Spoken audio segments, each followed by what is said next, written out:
5.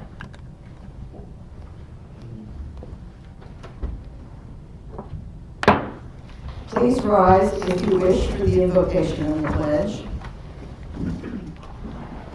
Dear God, our hearts are broken for those who suffered great losses from Hurricane Helene. We ask for comfort and peace for the families and friends of the 13 who died in Florida and the more than 160 who were lost in other states. We also pray that the resources needed in the badly damaged areas will be provided by authorities, organizations, volunteers, and individuals. Recovery will be long and difficult. Please be with all traveling that difficult path. We are grateful for the minimal impact the hurricane had on DeBary, but we grieve with those who have lost so much. As we consider the matters before us this evening, grant us wisdom, knowledge, and understanding that we may make the best decisions for those who have entrusted us to represent them. Amen. Amen.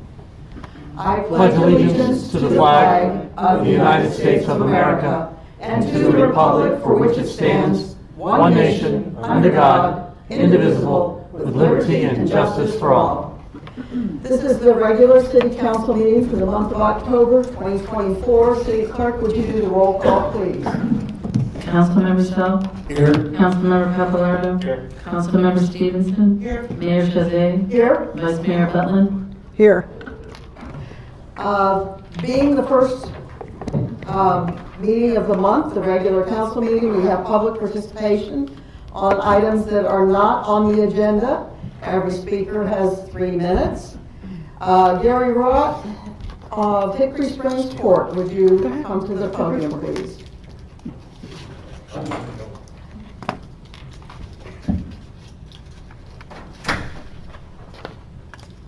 Well, I'll make this very quick and easy, not take up a lot of your time. But I live in Springview Development, right down the street for 19 years now. And I don't know how many of you guys have known, but I've been getting a couple different rumblings in my ear going on about a new K-8 school. They're looking at across the street from our main entrance.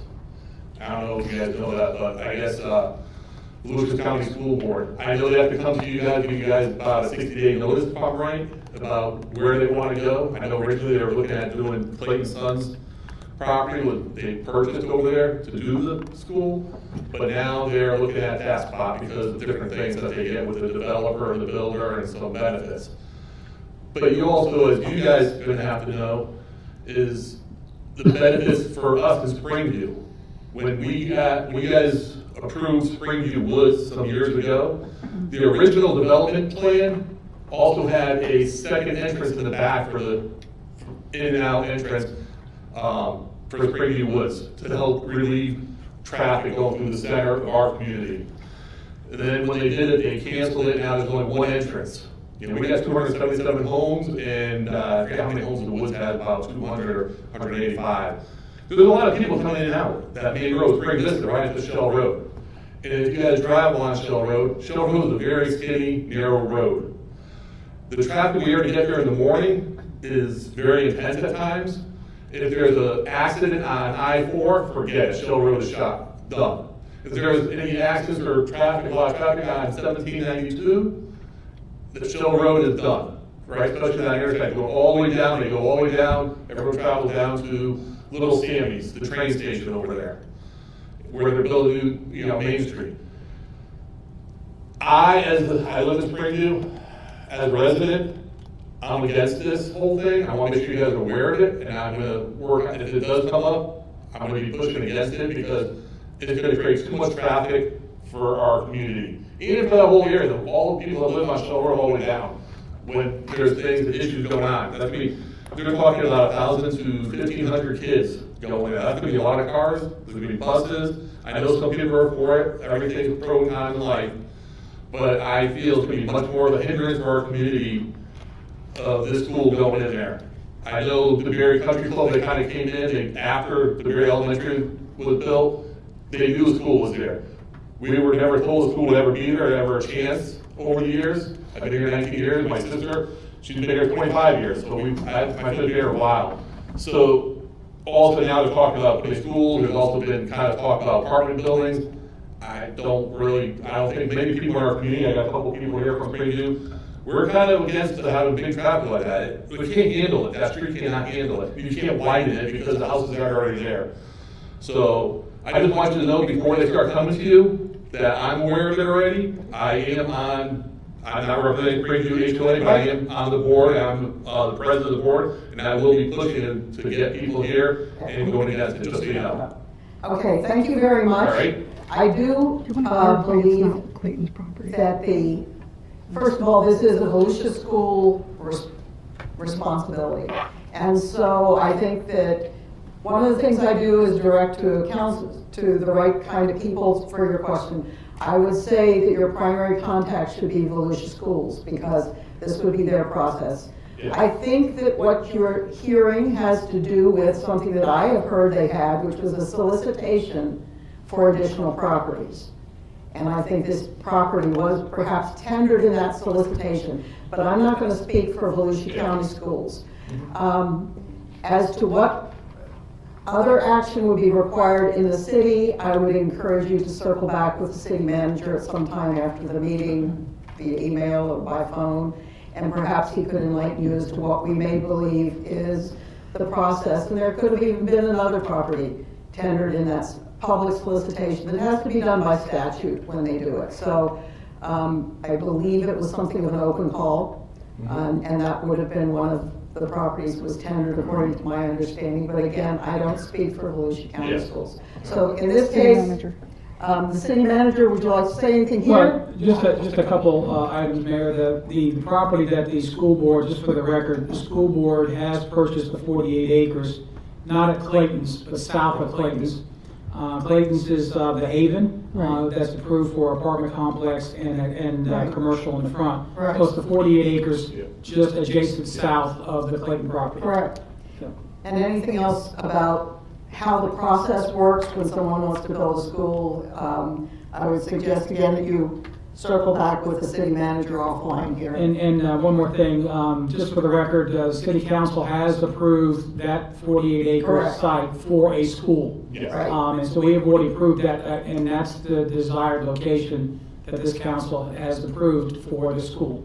So whatever happens with this ITN or intent to negotiate solicitation, we don't know what the end result's going to be and whether or not they were successful or whether or not they'll come to the city. But we'll see what happens in their negotiations with that solicitation. Yes. Okay. Yes, I know they have come to you, and I did contact them, email, a bunch of them, and no one's responded back to me. Okay. So, but I appreciate your For time. this, I need to wrap it up. Thank you. Next on our agenda is approval of minutes. The minutes are for the regular city council meeting of September 4, 2024, and the special city council meeting of September 18th, 2024. Move to approve the minutes. Second. Councilmember Stevenson? Yes. Vice Mayor Butler? Yes. Councilmember Sell? Yes. Councilmember Papalardo? And I am a yes. Are there any additions, deletions, or amendments to the agenda? Hearing none, we move on to new business. The first item is item number 3. The applicant, Charles Gray, has requested a development order extension for the Canterwood Assisted Living Facility project.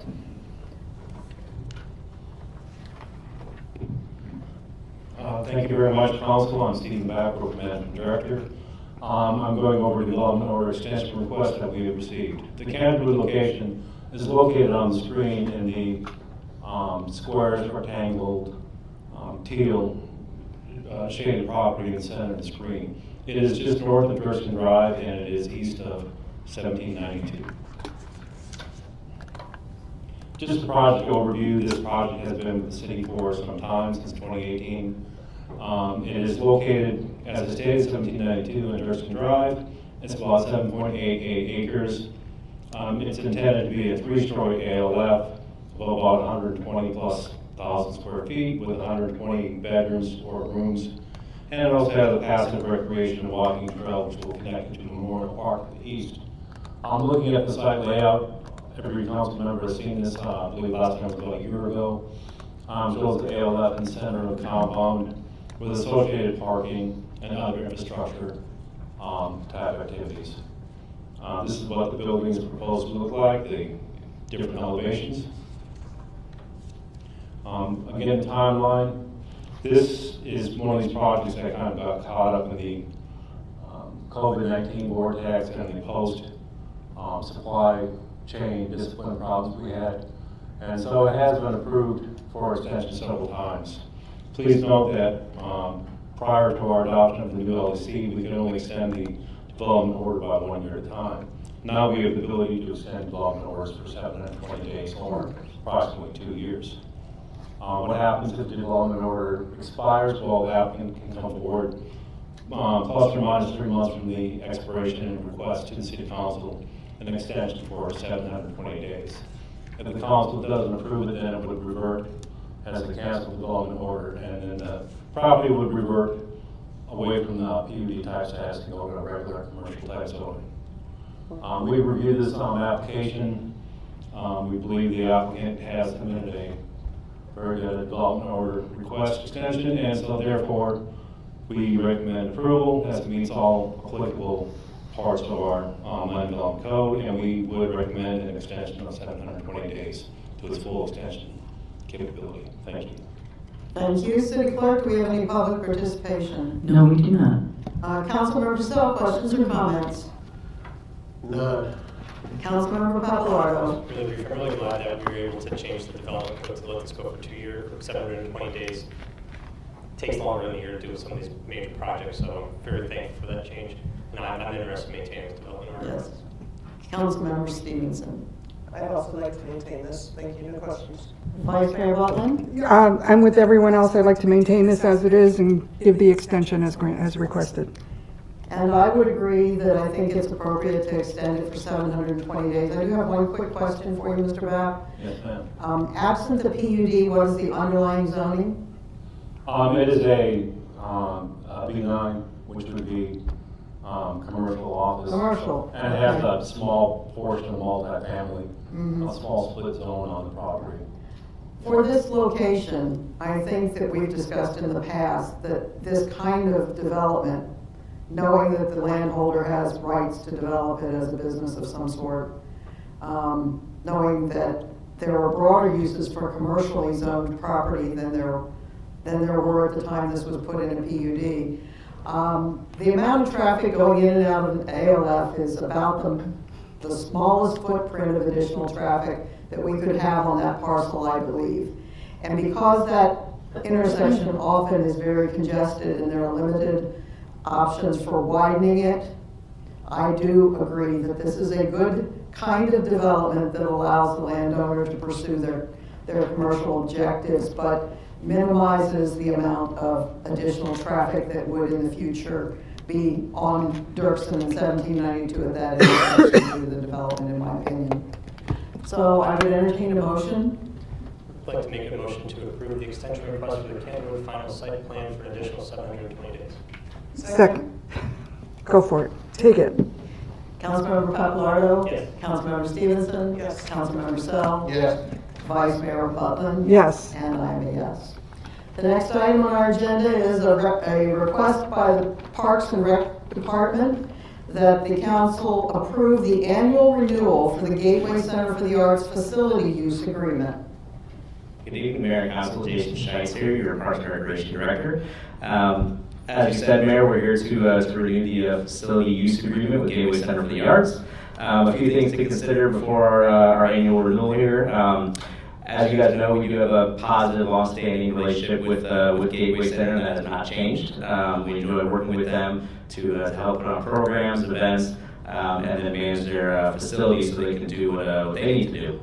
The initial agreement was signed in 2022. The term of the agreement is September 1st, August 31st to align with Gateway's fiscal year, as well as the programming schedule throughout the course of the school year and then over the summer for their summer camp programs. In the time the agreement's been signed, the city's invested right around $100,000 in capital funding for the building for several improvements that we've done along the way. A little recap of this past fiscal year from our standpoint as far as the city improvements to the facility. The big one this past year was refinishing the theater seating area as well as the stage area that was long overdue. We installed new toilets and faucets in the exterior restrooms, made AC system upgrades. We improved the security system as well as made network improvements, working with Eric and his team. And then we made some improvements to the audio, theater, and lighting system there.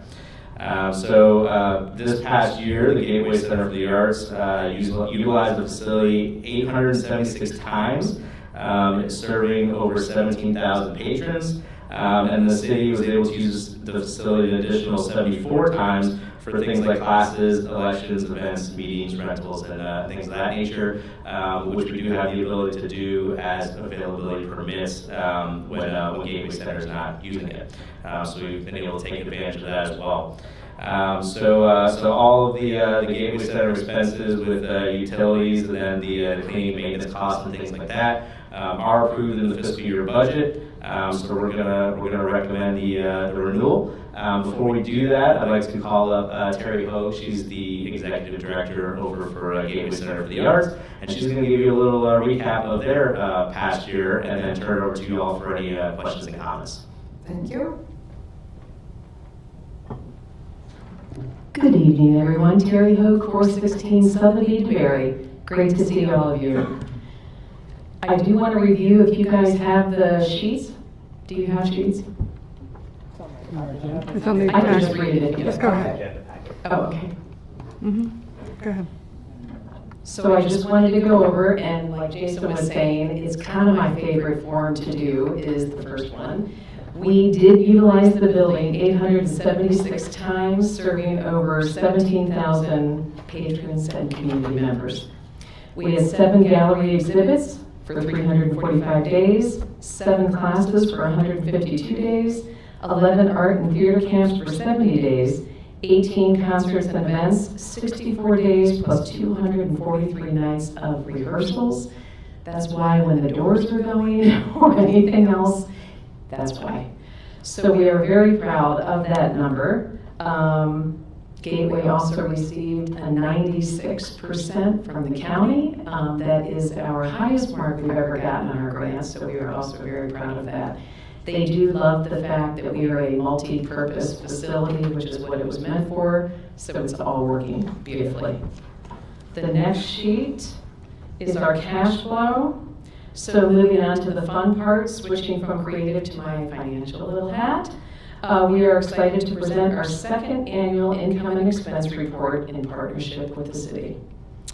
This is just a helicopter view. You'll see the total income of just over $200,000. Our total expenses are about $193,000, which actually puts us at $7,043, which is 7 times more than last year. I don't know if any of you have any questions. First, we would ask for public participation. Is there any public participation, City Clerk? No, there is not. Okay, Councilmember Stowe, questions or comments? I love Gateway. I take advantage of it when something pops up that I'm interested in. That's where I learned how to be funny. Did you really learn? Yes. I took an improv class there, which was awesome. I love our little Gateway.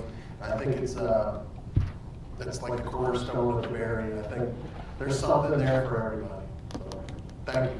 Thank you for all you do. Thanks. Councilmember Pappalardo. I want to make a remark on how impressed I am with the utilization of this facility. 950 total events if you count city events at a comparatively minimal cost. I don't think anyone can run something on such a shoestring of a budget. I think the whole city is very thankful for the asset we've established and that you've helped create. And you guys probably started a little bit more than, we've just been here for 2.5 years. But thank you. Very impressive, and it's great to see being able to keep the center on its own feet without additional intervention from the city. It's a great partnership. Thank you. Thanks. Councilmember Stevenson?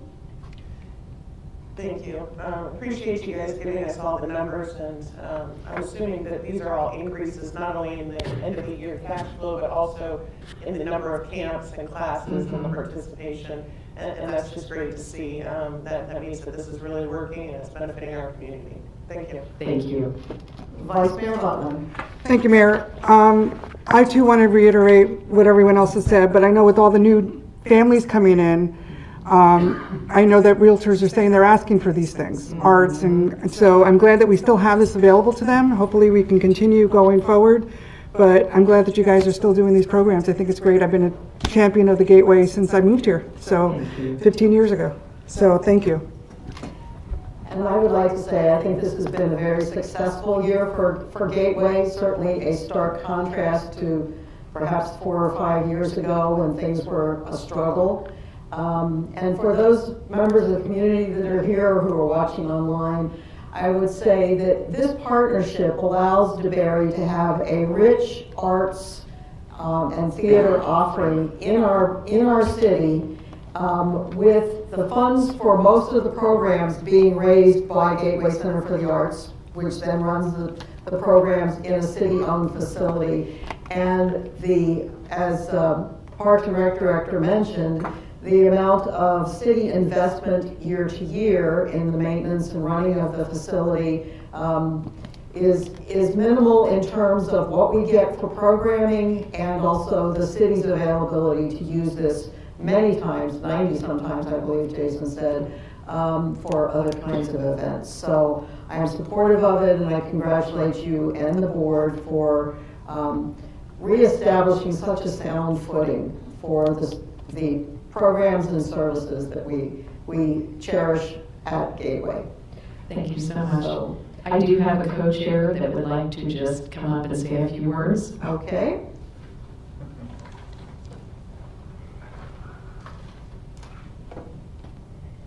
Good evening, Council. Mayor, Richie Coloni, 333 Hazeltine Drive.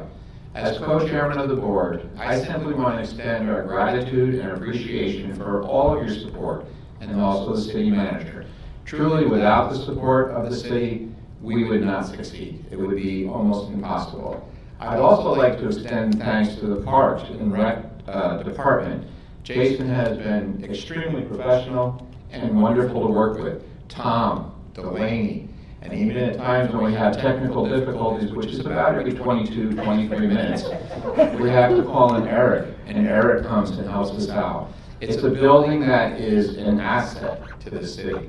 When you talk about all those events, one full-time employee, Terry Hope, and everyone.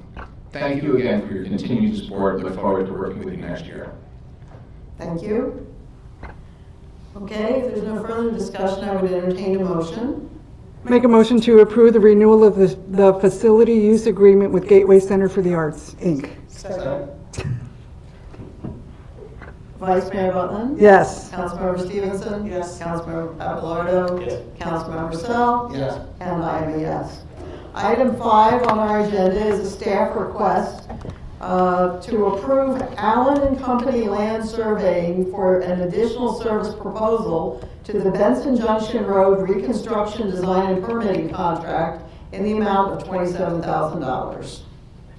Good evening, Mayor, Council, everyone. Richard Villasenor, City Engineer. The purpose for this is for the new stormwater force main pipeline that goes outside of prior scope areas. We've looked at a few options based on the previous scope areas, which have already been surveyed. The prior surveys obviously helped us fine-tune some of those alternatives. In coordination with Duke Energy, we were faced with denials. So all the options we were coming up with were not working. The latest resulting alignment follows existing road corridors, a little more complicated with other existing utilities and conflicts, but it is more favorable to Duke, though it goes outside of prior scope areas. The coordination efforts are currently ongoing with both FPL and Duke, since now we are crossing 2 FPL easements and 2 additional Duke easements. The pump station location ultimately still remains kind of where we planned on Robertson, on the lower end of the Benson Junction system. Approval of this proposal will allow the immediate efforts for incorporation of the additional scope area in the design and permitting of the project. The current target month to provide 90% construction documents for DOT review is February 2025. The cost of this proposal is $25 to be paid from the city's stormwater budget. Staff is requesting City Council approve the Allen and Company land survey additional service proposal in the amount of $27,000 to the Benson Junction Road Construction Design and Permitting Contract, and authorize the city manager to execute the proposal agreement. Upon council approval, the additional field work will be authorized and scheduled just to keep the project moving. And with that, I'll take any questions. Okay, City Clerk, do we have any public participation? No, we do not. Councilmember Stoll, questions and comments? No questions. Councilmember Papalardo? No questions. Councilmember Stevenson? Yes, I have a question. So if we do this survey, then we present the survey to Duke and FPL for those easements in order for the project, for them to possibly approve this new plan, is that correct? The survey will just fine tune and specify where their power transmission poles are. They have certain separation criteria from those pole bases. And also it'll help establish elevation differences and anything else that might be in the way. In particular, for example, there's 2 gas lines that are along this new corridor. There's fiber optic, a few different lines with that. So the alignment that we ran through Duke for getting this latest alignment was the conceptual, but we kind of had old construction plans, we have property appraisers, we have the roads in place. So that facilitated that coordination with Duke to go this route. Thank you. Vice Mayor Butler? On that same track, did we buy that property where Pond 1 is? Or who owns that? Is that still that questionable lot there? Correct. So Pond 1 is the one at the southwest corner of Benson Junction, Right. 1792. That property was complicated, and in the end, we were not able to acquire that property for the pond purpose. And then as a resulting option was to pump it to a water Pump it pit. to another, okay, that's it for me. And I don't have any additional questions other than just to provide some clarification for those in the audience who may not be familiar with the project. This is one of 4 major projects that the city has on the current, coming up in this current budget year. This is a major reconstruction of Benson Junction and installation of stormwater management. There have been flooding issues chronically in that area. And so we have a grant. It is well in excess of $4 million, is that correct? Yeah, 4.3 million. 4.3 million, we have a grant from the Transportation Planning Organization to do this. And the city's part is far less, 1.4. 1.4 million. So we are pursuing whatever it takes to get the engineering right for this project, because this is major work that can be done where the City of DeBary residents pay less than a third, and other organizations, the Transportation Planning Organization, is paying 2/3, and that's a significant amount of money. If we didn't have that grant to move forward with this project, we would not be doing it, and we would still have chronic flooding in that area, and the road needs to be rebuilt. It hasn't been Ever. substantially 70s. built since the 70s. Ever. So that is what that project is about. If there's no further discussion, I would entertain a motion. I'll move to approve the Allen and Company land surveying service proposal to the Benson Junction Road reconstruction design and permitting contract in the amount of $27,000. Second, Councilmember Stevenson? Yes. Vice Mayor Butler? yes. Councilmember Papalardo? Councilmember Stoll? Yes. And add the city manager to be able to sign that. Okay, hold on. Can we revise it after the finish of the vote, or what do we do, Kirk? I don't think you need to vote necessarily. Well, you here, you can amend it or add that as a separate motion at this point. Let's I do think a that's separate probably motion. true We're- because, We're 2 votes away from finishing this one. right. All right, let's finish this one, and we will amend it if the council so inclined. Councilmember Stoll? Yes to the current motion. Is there a motion to amend the motion to include the part about the city manager? I'll make a motion to amend to include the city manager to execute the proposal agreement, giving him authorization. Yeah, and any related documents. Second. Okay. Okay, Vice Mayor Butler? Yes. Councilmember Stevenson? Yes. Councilmember Papalardo? Yes. Councilmember Sell? Yes. And I am a yes. That concludes the action part of our business agenda, and now we move on to member reports. Councilmember Sell, do you have anything to report? I'll try not to steal everybody's thunder, but I got to attend the Paint the Town Pink at the Gateway Center for the Arts, and it was excellent. I learned that men can get breast cancer. Correct. Which I thought that was something I was safe from, but apparently not. It was a great event. I thank everybody involved. Councilmember Papalardo? Last night I attended National Night Out at City Hall. The fire department, sheriff department brought out all the trucks, the dogs, the boats, the motorcycles. The SWAT truck was a big hit for my son Luke. The sheriff was there. It was an amazing time. What a great community event. So big thanks to everyone being part of that. And then on Friday, I'm attending the Opioid Abatement Funding Committee meeting. I think we're setting up to have another round of grants, right? Grant releases. Should be aiming for $3 million again. We didn't, no, $4 million. We didn't even hit $3 million last time. We're still seeking more for the second round. If we do not use the full allotment that we have prescribed ourselves, we will try to expand criteria. I'm hoping to push to expand what can be used in that, because the money's more useful now than it is 2 years from now, in my opinion. So I will provide an update at the next meeting. Could you just briefly, for those here who may not be familiar with the task force, clarify where the money in this task force comes from? So we are not the task force. We are the funding abatement funding board. It's a little different from the task force. The task force is more the professionals that are involved with it that do some of the strategy.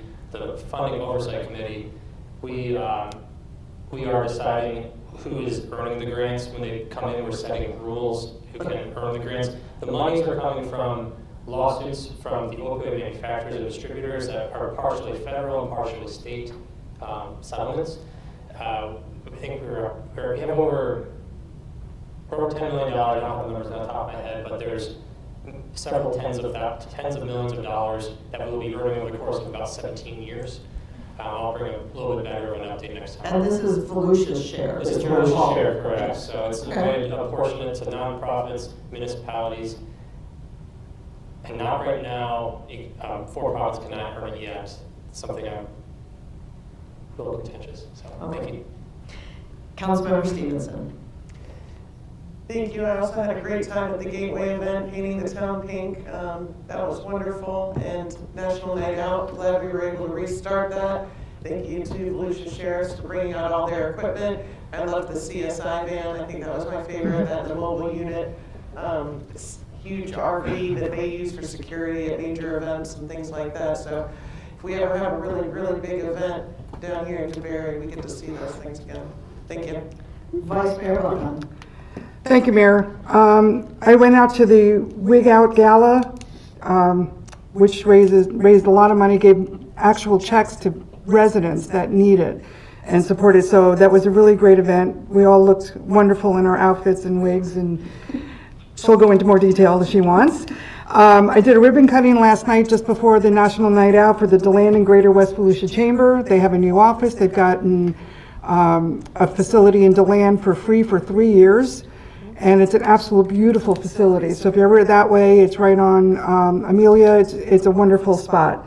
I also did the National Night Out, and it really opened your eyes as to the assets that the sheriff can give us should we need it. There was an incident this weekend. I heard the helicopter circling, and it was just nice to see all that. We didn't see the helicopter yesterday, right? It didn't come? Okay. That was the only thing I think that was missing. But SWAT, everything else, to see those assets that we can use under the sheriff's agreement is just absolutely amazing. So that was great. Coming up, I've got a policy meeting with the Florida League of Cities on Friday, and Team Volusia coming up soon too as a board meeting. That's it. Okay. I'm done. Well, I attended the ECHO Advisory Board's meeting where they considered our request for an exceptional grant of $2.5 million for the first phase of development of Alexander Island so that we can open that property up as a park. Things have been favorable this grant round, and in the discussion, the vote was in our favor, so it was granted exceptional status for the grant consideration that eventually goes to the county council for decision. And then the ECHO board scored the project on its merits against the matrix of the requirements for such projects and such exceptional projects. And our score for the project was 92.7, and I believe that the required is 80, is that correct? 80 minimum, yes. 80 is the minimum requirement, and we scored 92.7, which by my recollection was a tad higher than in the first round when we had the decision suspended by the county council last spring. So this should come up in November before the county council, and that would be the decision-making body, whether we get the $2.5 million, and the city and our engineers and our Parks and Rec department stand at the ready to pull the trigger and begin the build as soon as we get that grant. So it was good news. Our Parks and Rec director, our grants writer, did a fine job in presenting, and Carmen stood up to answer questions, and it went very well for us.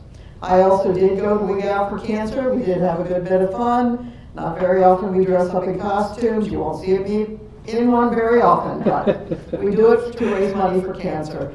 And then the night after that, Paint the Town Pink, the breast cancer fundraiser at Gateway, very well attended for a first year event. And I think that it probably will have a good long life. I think people who were involved were energized by being able to bring people together, raise the money in that fashion through a lot of education, through some good food, a fashion show. It was quite a nice evening. And last night, I would agree, National Night Out here was just a lot of fun. And I'm so grateful to the fire department for bringing all their assets out. Sparky was out. People were putting out fires in the fire pit. All of our specialized equipment was there, and then the sheriff has been noticed, brought all of his specialized equipment as well. So that's it for me, City Manager. What would you have to report? Just a couple of things. I want to thank the staff regarding Hurricane Helene.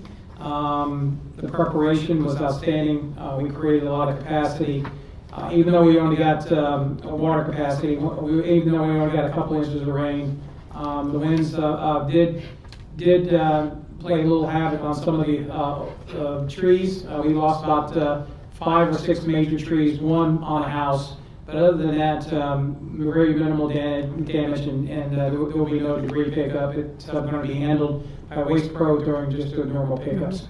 We ask our residents to be patient. If they don't pick it up the first time, they'll get it the second time, as far as folks are concerned about their vegetation debris. I will give you some little bad news. We have an upcoming storm coming up, and this one looks like it's not going to be very good. This one is brewing in the Gulf. There's one that's coming from the Pacific Ocean as well. Looks like they will combine in the Gulf of Mexico. They are predicting double-digit rainfall from beginning Wednesday or Thursday of next week for about 5 to 6 days. They don't think it's going to turn into a hurricane, but it will be one of those long, lingering tropical storms that's extremely large. We do have rental pumps that we're going to keep. If we give them up now, we will never get them back because of all the other areas there. This storm may eventually get into the Panhandle as well and continue more flooding up in the Panhandle into Georgia. So I don't know how they're going to deal with that, but it will bring double-digit rain to Central Florida. So be aware, be prepared. We will create capacity, and we will run through our our emergency preparations as we always do. The latest tracks are trending a little farther south. So there is some uncertainty there, and of course, whoever it hits is not going to have a good time. We can't really cheer for somebody else to get it, but yes, this one looks like a heavy water event, where the last one for us was more wind. Correct. City Attorney, do you have anything to report? No report, Mayor, Council, thank you. Thank you. Hearing nothing in addition, we stand adjourned.